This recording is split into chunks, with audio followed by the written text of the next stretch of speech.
দেখতে পাচ্ছেন একটা গাছে কতগুলো চারা। এই যে এই বড়টা রাখতে হবে, তারপরে সবগুলোকে তুলে ফেলতে হবে। কলা কাটার পরে, কলা কাটা হয়ে গেছে এইভাবে। যদি আপনি হেঁচি দিয়ে বা দাউলি দিয়ে কাটেন তাহলে কিন্তু আবার বেরোবে। এইভাবে শাবল দিয়ে উঠে ফেলতে হবে, তারপরে ছোট ট্রাক্টর দিয়ে চাষ করে ফেলতে হবে। এই যে দেখুন, যাদের আমাদের এখানে 95% কলার চাষ। একটু দেখাচ্ছি ঘুরে ঘুরে, যেদিকে তাকাবেন সেদিকেই কলার জমি।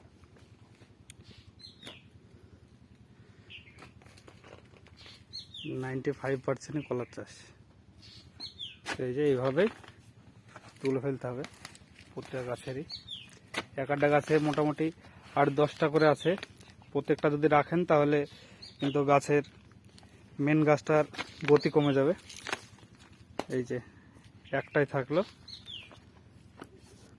ভিডিওটা কে কোথা থেকে দেখছেন কমেন্টে জানাবেন, এবং ভিডিওটা যদি ভালো লাগে লাইক শেয়ার কমেন্ট করবেন এবং চ্যানেলটা সাবস্ক্রাইব করে রাখবেন।